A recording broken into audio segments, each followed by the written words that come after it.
tycoons of social media have to stop pretending that they are friendly nerd gods building a better world and admit they are just tobacco farmers in t-shirts selling an addictive product to children. Because let's face it, checking your likes is the new smoking. Philip Morris just wanted your lungs. The App Store wants your soul. There are more than 2 billion people on Facebook. That's more than the number. It's about the number of national followers of Christianity. People check their phones 150 times a day. The millennia sort of audience. And so, if you think about it, from the moment you wake up, it's like you are jacked in to this environment and thoughts start streaming into your head, designed by a few technology companies. Every 15 minutes or less, and half of the time people check their phone. Here's no alert, no notification. It's coming from inside their head, telling them, I haven't checked Facebook in a while.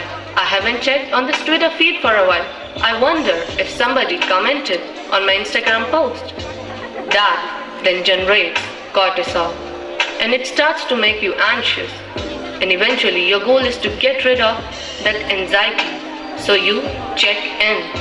And apparently we feel stressed when we can't get a phone or when our battery is about to die. You probably know this feeling. Steve Jobs revolutionized the entire world with the iPhone, and he never let his children use it because he did not want them dependent on technology. Right now, an infant is getting their first laptop that's soft and squishy and makes noise. Right now, a child is being born online and being favorited and retweeted. The hyper-generational segregation of our time is bizarre, unhealthy, and historically unprecedented.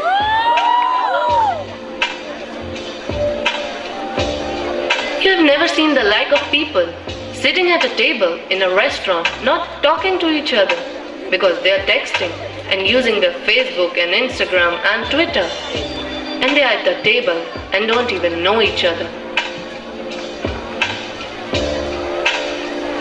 In the house and can't even talk to each other, and the pressure that is on us to be like everybody else is so great that everybody tries to live like they are in a reality show.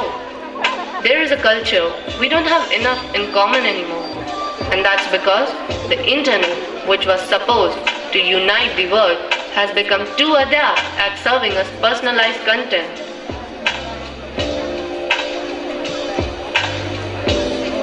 We are great consumers, but poor producers. We will buy what we can't afford with money that we don't have to impress people we don't even know, trying to be like everybody else. Right now, a teenager is photoshopping their selfie because as a society, we are telling them that they are not good enough. Right now, influencers encourage narcissism without knowing the breadth and depth of the impact on the audiences. Right now, 40,000 spectators are in an Olympic football arena watching a competitive esports competition because this is this generation's football match.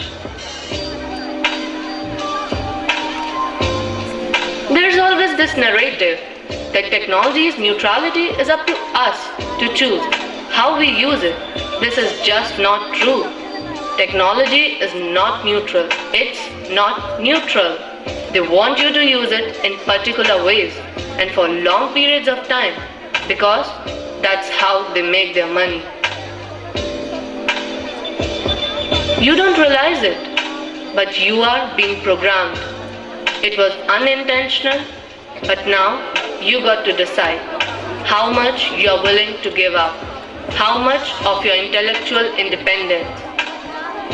If you feed the beast, that beast will destroy you. If you push back on it, we have a chance to control it and rein it in.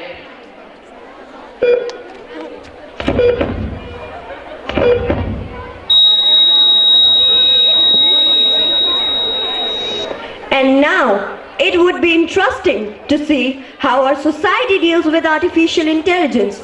But howsoever, it's going to be cool.